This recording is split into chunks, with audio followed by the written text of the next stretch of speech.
Dear love, masasabi kong minsan ay ang kapwa babae mo pa ang ituturing kang kalaban kahit nasa sitwasyon na ikaw ang biktima.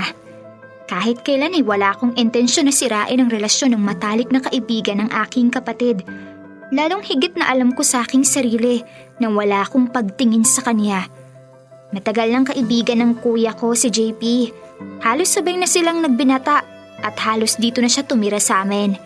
Wala naman akong gaanong interaksyon kay JP at ako din ang tipo ng tao na hindi gaanong palabati o palakibo. Gayon din naman si JP sa akin. Sila lang dalawa ni kuya ang palaging nag-uusap at sabay na kumakain. Halos 5 taon ang tanda sa akin ni JP kaya kuya ang tawag ko sa kanya. Mayroon siyang long-term girlfriend na kaibigan din ni kuya, si Ate Giselle, na siyang mabait din naman ang pakikitungo sa akin. Kahit kailan ay hindi ko pinag-isipan ng masama si Kuya JP o kaya ay isipin na maaaring may gawin siyang hindi maganda sa akin. Malaki ang tiwala ko sa kanya, gayon din ang aking mga magulang, kaya't hindi ako makapaniwala sa nagawa niya sa akin kagabi. Mahimbing akong natutulog sa aking kwarto nang maalimpungatan akong may tao sa aking paanan.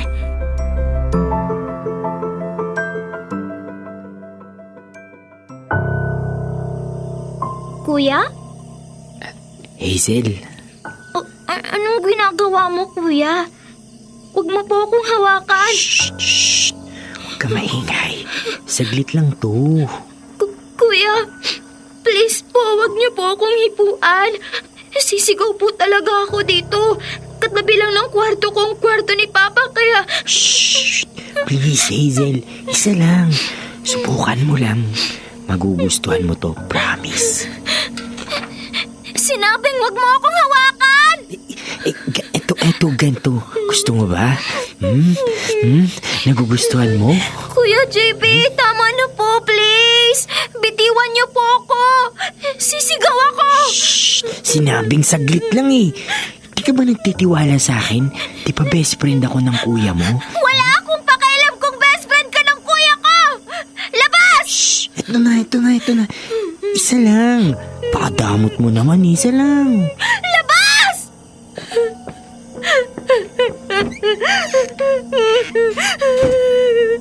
Diyos ko po. Mabuti at nagising ako. May kandado nga itong pinto.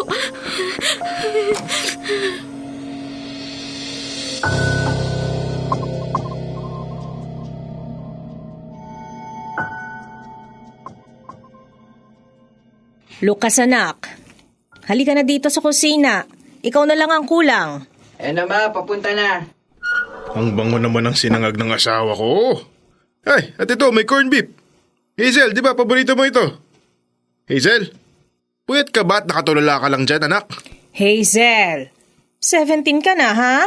Baka magpasandok ka pa ng pagkain sa papa mo. Good morning, Ma. Pa. At good morning din, Bunso. Smile ka naman dyan. Ikaw lang ba? Akala ko andito si JP kagabi. Si JP. Umalis na din po siya kagabi pa. Pinapauwi daw siya nila tita. Nako, talagang papauwiin siya. Halos magkapalitan na kayo ng mukha ni JP. Hindi pa kayo nagsasawa sa isa't isa. Mahayaan mo. Gusto mo ako naman tatambay sa kanila para ako naman ang mamimiss mo. Hindi pwede. Dito ka lang at nakakahiya sa magulang ni JP. Pakaselan mo pa naman sa ulam. Maski nga corned beef, gusto mo branded pa. Pare-parehas lang naman yan ang lasa. Papa naman, nakita mo naman na mas masarap tong corned beef na to, di ba? Kaysa dun sa... Oh, Hazel, ano na? Hindi ka nagsasalita kanina pa. Hazel, bakit ba nakatulala ka lang dyan? May pasok ka pa. Baka nakakalimutan mo. Anak, okay ka lang ba? May masakit ba sa'yo? Wala ko. Broken-hearted ka, no? Pinagsasabihan ka naman ni na papa at mama. Naku, bata-bata mo pa. Oo, tama na. Baka puyat lang ang bunso natin. Hazel, anak. Sige na, kumain ka na. Bunso, kapag may problema ka, huwag ka matakot o maghihiyang magsabi kay kuya. Sige na. Ayan na at sumasandok na si Hazel. Kain na tayo. O, tara na, kumain na tayo.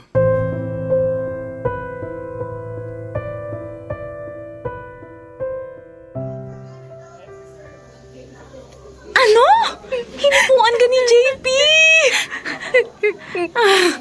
Be, sinasabi ko sa'yo, pwede niyang ulitin yan kapag hindi mo sinumbong sa kuya mo o kaya kina tito o tita. Gusto mo ako magsumbong? Takot na takot ako, Adi. Paano na lang pala kung hindi ako nagising?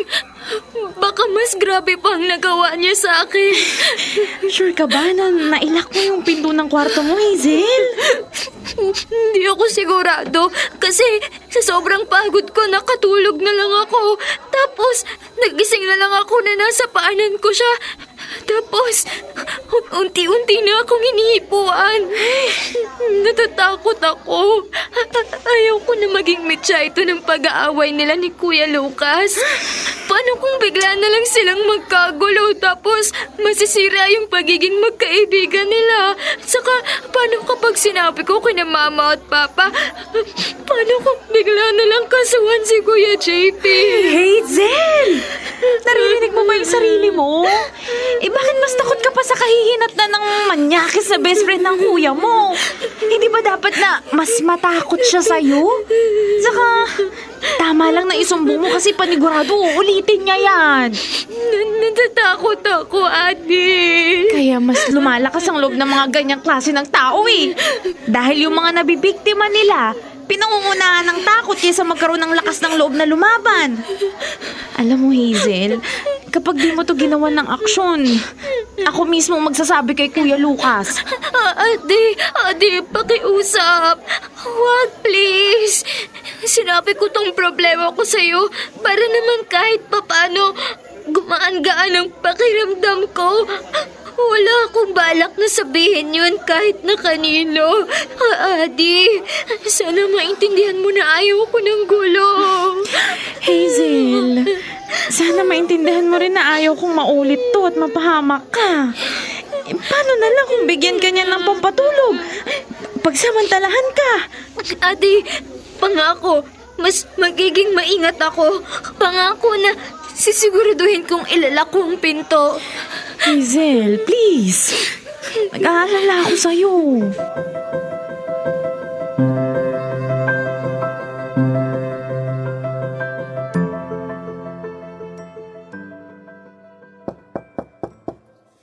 Sino yan? Wala po dito si Kuya. Hazel, si Ate Jaisel mo to. Ate Jaisel? Wait lang po.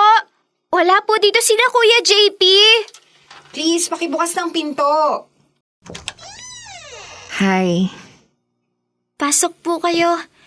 Bakit po kayo naparito? Pwede ba tayo mag-usap? Tayong dalawa lang. Tungkol po saan? Wala naman po dito sina Mama at Papa. Kahit dito na lang po tayo sa sala. Ikuha mo na po kita ng maiinom, ate. Ay, wag na. Hindi din naman ako magtatagal dito. Kung hinahanap niyo po si Kuya JP, wala po siya dito. Nakakailang ulit ka na, Hazel, ang wala dito si JP. Alam kong wala siya at hindi ko naman siya hinahanap. Bakit po kayo naparito? Dahil sa matabil mong dila. Grabe, ang bata-bata mo pa pero ang lakas ng loob mong manira. Hazel, anong akala mo? Hindi makakarating sa akin? Ano pong ibig niyong sabihin? Ate Giselle, sa totoo lang wala po akong alam sa... Alam mo, ang bata-bata mo pa eh. Pero may pagkasaas rin pala yung pag-uugali mo. Ang galing mo rin. Binabaliktad mo pa ang storya sa kaibigan mo. Malamang, maniniwala yun sa'yo kasi kaibigan ka niya. Pero ako Hazel, tingin mo maniniwala ako sa inyong dalawa?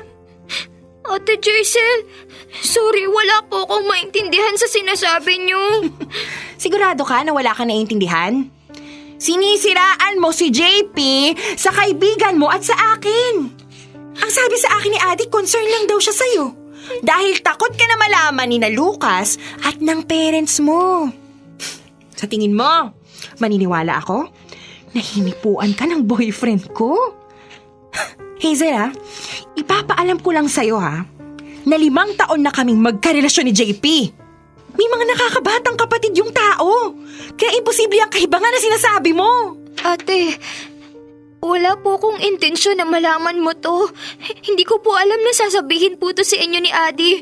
Pero maniwala ka po sa akin. Nagsasabi po ako ng totoo. Ang sabi sa akin ni JP, may gusto ka daw sa kanya. At umamin ka pa nga daw na nagugustuhan mo siya eh. Pinilit mong halikan siya. Pero umiwas lang sa'yo yung tao. Diyos ko, nakakaya kang bata ka. Best friend ng kuya mo yun tapos hindi ka man lang marunong rumispeto. Gusto mo? Ikaw mismo ang isusumbong ko kay Lucas. At sa mga magulang mo. Nang maagapan naman yung kalagyan mo. Napakasinungaling niya. Wala po akong ginagawang ganyan. Siya po ang mismong pumasok sa kwarto ko at sinimulan po akong Ano ba? Isa pa? Sige, gumawa ka pa ng kwento. Sige. Hindi mo ko madadaan sa pag-iyak-iyak mong bata ka. Subukan mo pang ulitin to. Ako mismo ang magsusumbong kay Lucas. Napakalandi mong bata ka. Makaalis na nga.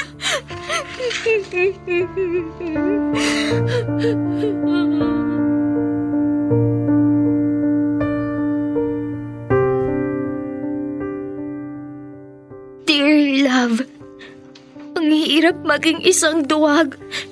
Napasama pa at ang pagsasabi ko ng aking problema kay Adi. Alam kong concerned lang siya sa akin at iniisip niya siguro na baka sakali na kung kay Ate Giselle niya ito sabihin, ay mapagsasabihan niya mismo si Kuya JP. Ngunit nagkamali siya. Nagkamali kami. Buong akala namin ay marunong siyang makinig. Buong akala namin ay magtitiwala siya sa kapwa niya babae at lalong-lalong mag-aalala siya sa nakababata sa kanya. Ngunit ang tanging natamo ko ay mga bintang na taliwas sa katotohanan.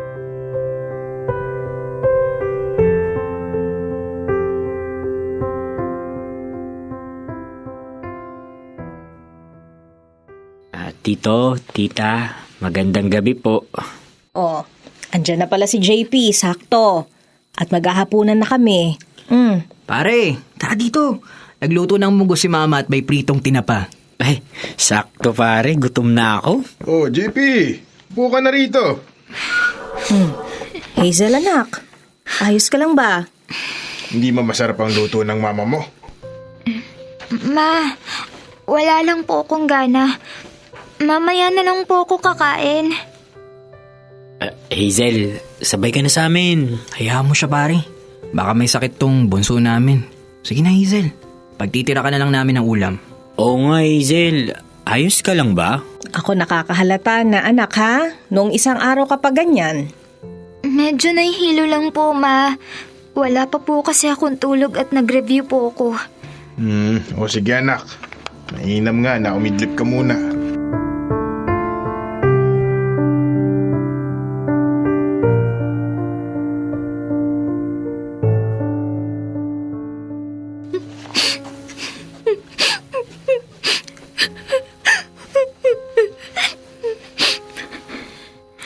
Dear love, napakakapal talaga ng mukha ni JP.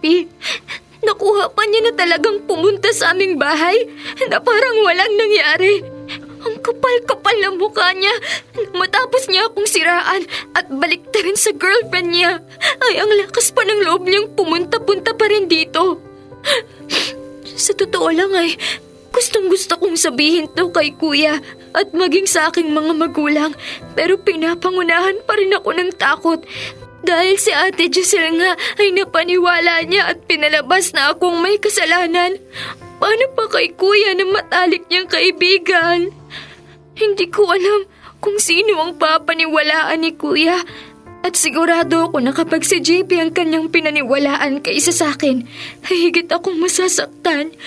Wala nang mas masakit pa kapag mismong pamilya mong hindi maniniwala sa'yo. Kaya mas pinili ko na lang din na manahimik, umiwas at magdoble ingat. Totoong minsan, ang mga taong naabuso ay mas pinipili na lamang na manahimik dahil sa takot. Hindi rin kasi madaling paniwalaan ang mga ganitong pagkakataon, lalo pat sa taong hindi mo inaasahan. Hindi pa man ako nagkakaroon ng lakas ng loob, ay nawa dumating din ang araw na magkaroon ako ng tapang na ipaglaban ang aking sarili sa mga taong mapagsamantala at mapanirang puri, mapagtakpan ng ang kahayupang ginawa.